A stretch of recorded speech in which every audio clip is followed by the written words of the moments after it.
So I've now seen episodes 3 and 4 of Static Shock, and man oh man, one of the episodes were really good, and the other one, not so much.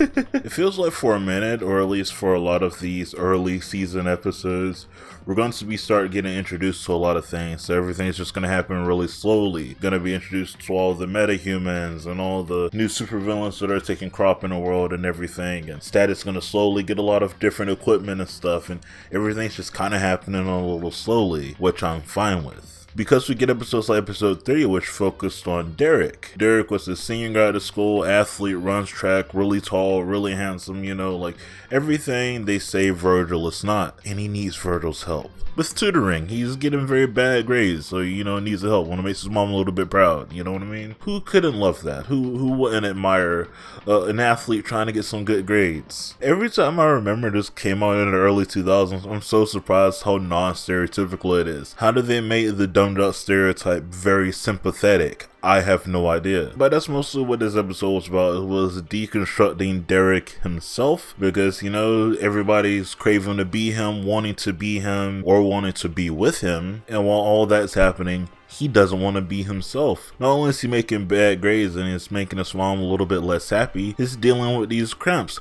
It turns out he's a bang baby. He's this very weird pink blob of energy. Purple blob of energy? I'm not sure. They gotta stop using this purple color because it almost made me think he was just this big static electricity color, but I don't think so because his powers are very different from Static's. I guess he's just energy to my humble knowledge of him. And with this episode focusing on this character and him not liking himself at this point, we're now introduced to a new gang that's cropping up after the Big Bang. And this gang is called the Metabreed, and it's run by a sinister guy named Eban. Who is Eban? I have no idea. He has kind of a sick name, I'm not gonna lie. But he's taking all these people in who feel like they're outcasts, who feels like they're worthless and stuff, like gangs do, like cults do, like groups do, where they want to take in followers and make the leader be shown as like a father figure or a big brother of some sort. That's what this is being portrayed as. But while he wants everybody to pretend like they're family, they're going out stealing money from him, doing all these different things for him. And it's like,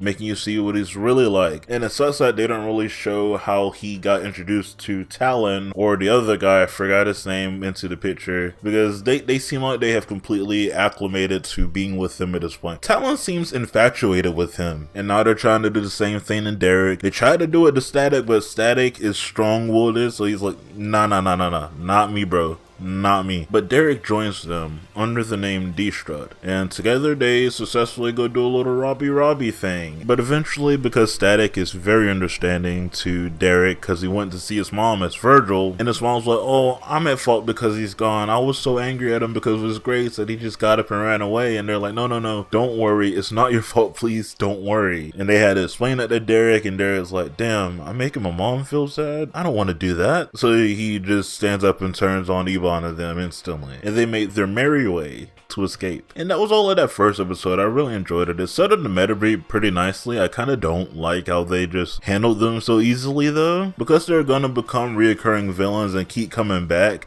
I feel like it shouldn't have handled them so easily. I feel like they should have just escaped and not had to deal with trying to take them down. I feel like that would have been a better situation to do, especially if these villains keep coming back. And this also highlights the importance of him being Virgil first before Static. He wouldn't have cared about Derek if it wasn't for him being Virgil and him trying to help him and him trying to tutor him. He wouldn't have cared for this guy because he called the rest of them freaks. He's like, I gotta get Derek away from those freaks. But they're in the same probably struggling situation that Derek's in, but they're just okay with it. They've accepted it. They want to take out their anger against the world, and he was able to save Derek before that could happen. So it kind of sucks that he kind of had that viewpoint towards the rest of the Metabreed, but again, it's because he is Virgil that he cares about Derek, that he was able to go meet his mom and talk to her, and they were able to help Derek, come back, and now he's helping the science lab people of the government or city or whatever understand what's up with the Big Bang thing. I don't think this stuff ever comes back. I don't think we ever get an explanation of who did the Big Bang. I could be totally wrong, but I don't remember any explanation towards it. Let me know in the comments if they do in the show,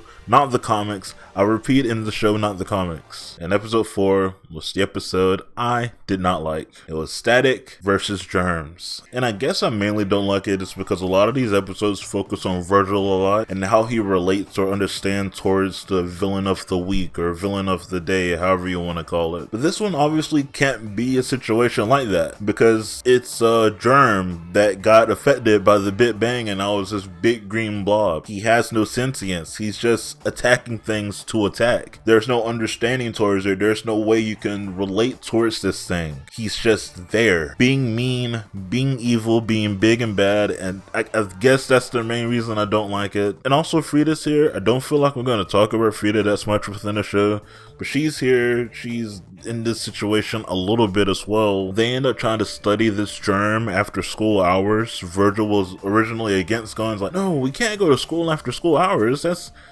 against the law. That's breaking and entering. And Richie's like, oh, well, I mean, to make an omelet, you gotta crack a few eggs. And that was all it took. Virgil's like, oh, okay, let's go. This guy's so gullible. He's so gullible. This is the same guy that turned against Ebon and was like, I don't want to join your gang. But he did join a gang in the first episode. Is he gullible or is he not? I have no clue. I'm half joking, but it is so crazy how quickly he just was like, okay, let's go break into the school late at night. Let's do it. And that leads to them finding out it was because of the Big Bang that this germ turned into a bigger germ, and the germ invaded the school and tried to fight people in the school, and he saved everybody and ended up defeating the worm.